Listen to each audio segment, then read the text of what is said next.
Morning. So we're starting now Shin Nun Dalad, another short simon. Dine Ber va'ash b'shus Rabbim. So we're going to be discussing drawing water from a well, which is just outside the guy's house. That's Sif Aleph. Let's take a look. Ber b'shus Rabbim. So you've got a ber, a pit, which has got water, a well, which has got water in it. V'chulyai saviva, and you've got like a little wall around it. So if you turn to the next page, you can see the picture. I think everyone's now got the dirshu. So if you see picture number 2, so he's sitting in his home, he's opening his window, and next to it he's got a well, and with a little chulya around it. It's got the little the mounds of stone around it, and he wants to draw water from there into his house. So bar b'shus Rabbim v'chulya saviva, and it's got a mound, an embankment around it. If the well is within 4 tefachim of the Rosh Hashanah, i.e. this guy's house, then then he's allowed to draw water from that well, which is the Rosh Hashanah, into his house. Even if the wall around the well is not 10 tefachim high. But if, however, it's distant from the house by 4 tefachim, that's the next picture. There you can see there's a little sign there, dalet tefachim. Then ein memalim mimenu. Then you're not allowed to. Unless the wall is 10 tefachim high. So let's see why. Says the Mishnah Berurah, v'chulya hainu. Karka svivas habar noisin svivas lahakif kamin chayma. You've got a little wall around the top of the well. Im oimed hainu habar atzma. If not the person but the well. If the well is within 4 tefachim of his Rosh Hashanah, b'toich, then he's allowed to draw it. Now why? Why is, in that first picture there, why is he allowed to draw the water from that well? Says the Mishnah Berurah, Sif Cotton Gimel, the kiven du hefsek pachas me'arba tefachim, since there is a gap of less than 4 tefachim from the well to his house, ben abar la kaisel, lo darsi barabim klal. People are not going to walk there. Valkein have a mokum patur. So that little area between his house and the well is a mokum patur, and therefore he's taking from a Rosh Hashanah to another Rosh Hashanah via a mokum patur, no problem. So that's okay. Lemalas men Rosh Hashanah, then he's allowed to pour water, to draw water from it to the Rosh Hashanah. Pirish me oisa tzad shel samach Rosh Hashanah bein shehu omed bein kaisel lebar. Whether he's actually standing there, now that's actually the next picture, that's picture number 3. So whether he's standing there and he's sort of pulling it from the well into his house, or or whether he's inside the house, and that's picture number, the middle picture, picture number 3. Then, or whether he's actually in the house,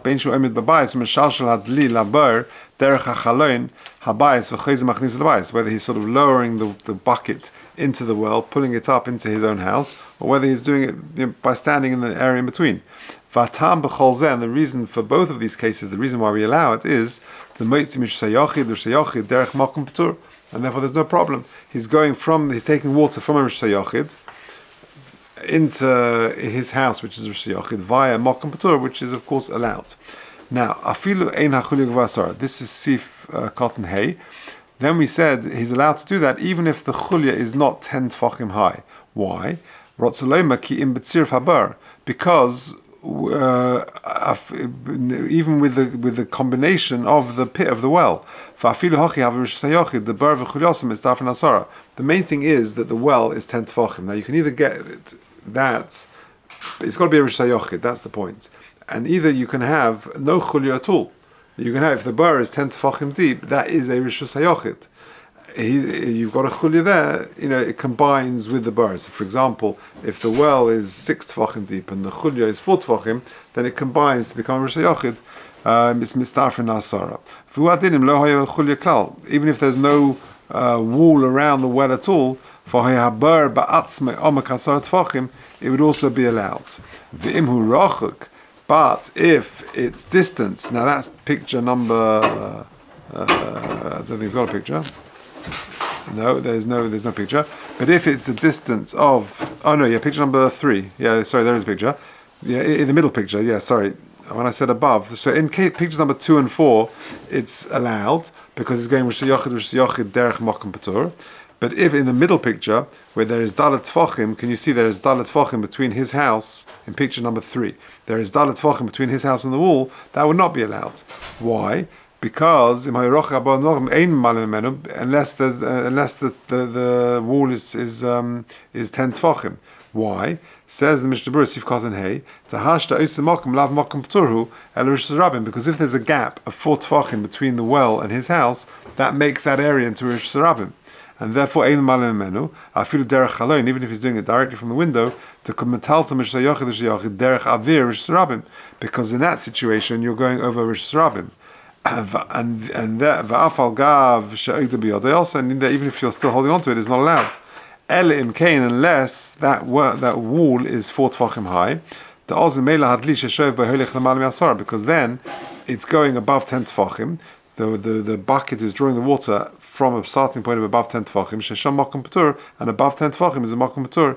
V'im kain malim sheyachid sheyachid derech makom patur, and then you're allowed to go from a yachid to a yachid derech makom patur. That would be okay. And you've got to also say that the window is more than 10 tefachim from the ground. The low ra hadli klal avir rabim, because anything within 10 tefachim of the ground has got the status of a rishus rabim, and it's not going to work. The whole heta over here is you're going from rish yochid to rish yochid derech either makom patur, either through the airspace or because it is in makom patur, because it's within 4 tefachim of the wall. Okay, I'll finish the Mishnah Berurah and then I'll summarize. If he's standing in a Rishus Rabim, and he's just lowering down a bucket into the well, which has got therefore a proper Rishus Yochid, and he's now taking water out of a Rishus Yochid into a Rishus Rabim, that is an Issa Deraisa of Hotzah. He's taking water from Rosh Yochid into Rosh Rabim. Even though he may not be chayiv on the dli, because there was no, you haven't got all the elements of the crime, because there was no akira or there was no hanocha. Al kol ponim mishum hamayim yesh lechayvoi. But for the water, you're going to be chayiv. Why? Because the water was settled, and therefore you were oika the water from the Rosh Yochid, and you then put it into Rosh Rabim. Even if around the well is not a Rosh Rabim but a Carmelis, it's still got a problem. At the end of the day, you're taking the water from a Rosh Yochid to a Carmelis, which is Osmed Rabbanim. Now, what about a well which is a slightly different structure, which is picture number 6? Yeah, where you see where you've got, everyone's got their addition, I think, so I'm just doing it for the camera. You've got a well, and then you've got 2 verticals in the horizontal, and the bucket is tied onto the horizontal.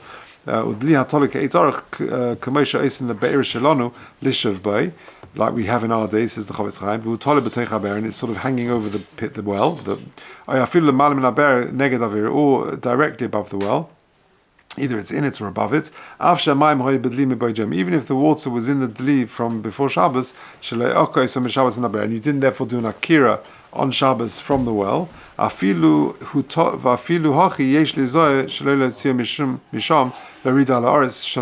said you've got to be careful not to take it and put it in the area outside of the well. You've done at least one of the elements of the crime. You've done a hanocha, and even to hold it above the airspace around the bear, the prima godim is mistapik if it is mutter. Okay, so just to summarize this sif, so we've got a situation where he wants to draw water from the well.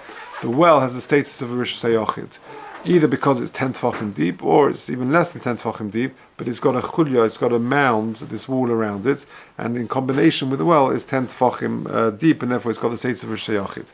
And he wants to draw the water from there into his house. So if the well is within 4 tefachim of his Rosh Yochid, like it is in picture number 1, it says kazet 2, yeah? Well, it's the first picture, but it says it's footnote number 2. Then that's allowed, because you're going from Rosh Yochid to Rosh Yochid derech makom patur, no problem. And even if in the bottom picture, which he said footnote number 4, That's also okay, because even if he's standing outside of his house, he's also going from a Mokum Patur to a Mokum Patur. So he's going from Rish Yochid to Rish Yochid via a Mokum Patur, no problem.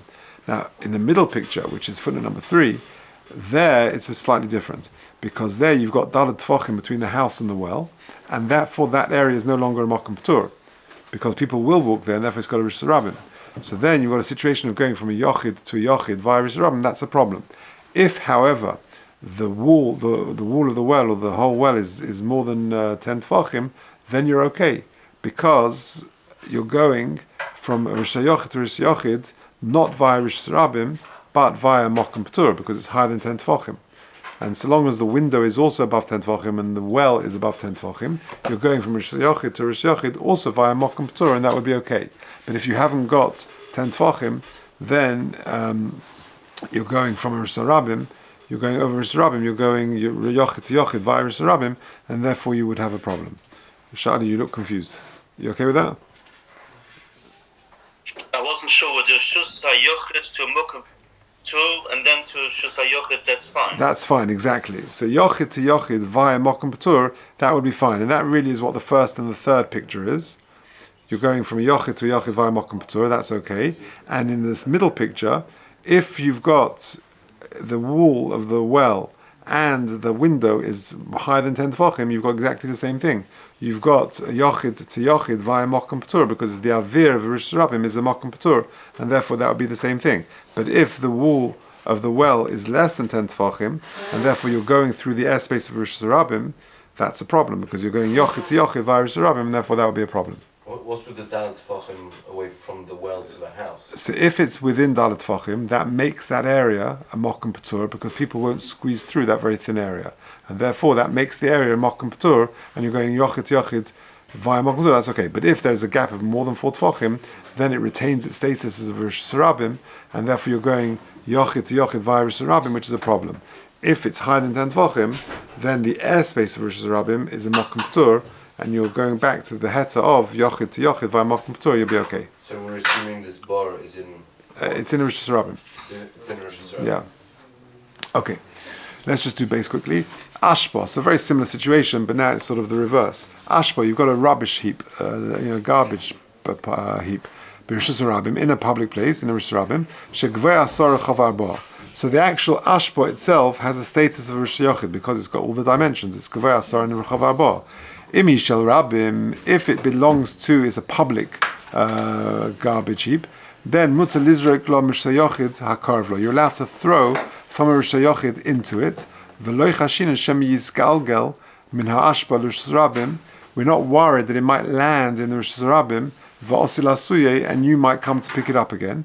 The ein derech lizrek la'ashpa ledvarim meusim, because generally you're not going to pick it up again. Well, you're throwing something into the garbage, and therefore you're not likely to retrieve it. So that was what we discussed previously, yesterday, whenever it was. We're worried about osil asuye in that situation, but here in the case of the ashpa, we're not worried. So again, an ashpa in a Rosh Rabbim, and you've got an ashpa which has got the dimensions of a Rosh Yochid. If it belongs to the Rabbim, then we allow you to throw something into it, and we're not worried you might come to pick it back up.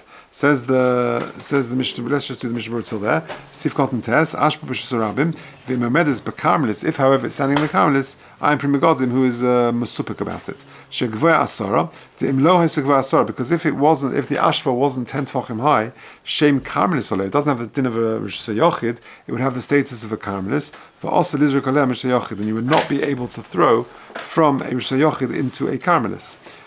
If, however, it belongs l'shel Rabbim, if the ashpa, however, belongs to the public, this whole hetze is only if it belongs to the public. The Rabbim mashlichin shom shefchein v'zivlein, because people throw their things into it, and then mutar lizrek lo, you're allowed to throw from Rosh Yochid into this ashpa, which is Rosh Rabbim. Even if the ashpa is further away from your house by more than 4 tvachim, and therefore the gap retains the status of Rosh Rabbim. You can throw from your window into the ashpa, V'rak sheyeh chalon gvei asar min haaretz. But again, only if the chalon is higher than 10 tefachim from the ground. Kadei shetiyah zrika min shus hayachid l'shus hayachid derech makom patur. Right? Because think about what's going on over here. You've got your house, and just imagine, you haven't got a picture here, but imagine instead of the well, you've got an ashpa. And an ashpa would have the status of a Rosh Hashanah because it's higher than 10 tefachim, and it's more than 4 by 4 tefachim. So you're throwing from a Rosh Hashanah into you finished your lunch, and you throw the garbage into the ashpa. So you're going yochid to yochid via a Rosh Hashanah, which the chorus should be a problem. But if it's higher than 10 tefachim, you're actually going via the Mokum Patur, because higher than 10 tefachim, the Rabbi is a Mokum Patur, so therefore it's okay. If it's very far away, because if it's very far away, you've got to be a very good shot, yeah, and it could be that you're not going to get there. So if it's far, if you're throwing into the ashpa, which is far away, then Chazal wouldn't allow it. But what does he mean that? We're not worried that it's going to roll back, or it's going to, you'll come and retrieve it, and you might take it from the Rosh Hashanah back into the Rosh Hashanah, because if you throw something into the garbage, you want it to stay there. You're not looking to retrieve it. Okay, Yud Gimel Hakarv Lo Ve'ein Tzarech Erev Kiven She'ein Bo Dier. You don't need an Erev because there are no residents there. Mu'usim Kolema She'ein Tzarech Lohem V'Lo Osil Asui Achach. You don't need it. You're throwing it away. V'Lo Osil Asui Achach. You're not going to retrieve it afterwards. Afilu Im Yipol. Even if it does roll back, even if it doesn't fall, you're not going to retrieve it because you want to keep it there. Let's just finish the last line of the Mechaba. Ve'im Shel Yochid. If, however, it is Shel Yochid, the ashpa belongs to an individual and not to the rabbim. Also, Mishum the Yochid also lefanus ashpa shalai. He will sometimes clear the whole thing away. Because once it sort of he removes all of his ashpa away from it, then it returns to being a Rosh Rabbim. So then you're throwing from a Sheyachid to Rosh Rabbim, you've got a problem. Says the Mishnah Berurah, as opposed to what we've been talking about till now, an ashpa belonging to the rabbim, we're not going to suddenly take its status away and no longer becomes an ashpa. There will always be more than 10 tefachim. Because people are throwing stuff there the whole time, and it's not going to be diminished from being a Rosh Yochid, and therefore you're doing a throw from a Yochid to a Yochid via Mokum Patur, and therefore it would be okay. Say them.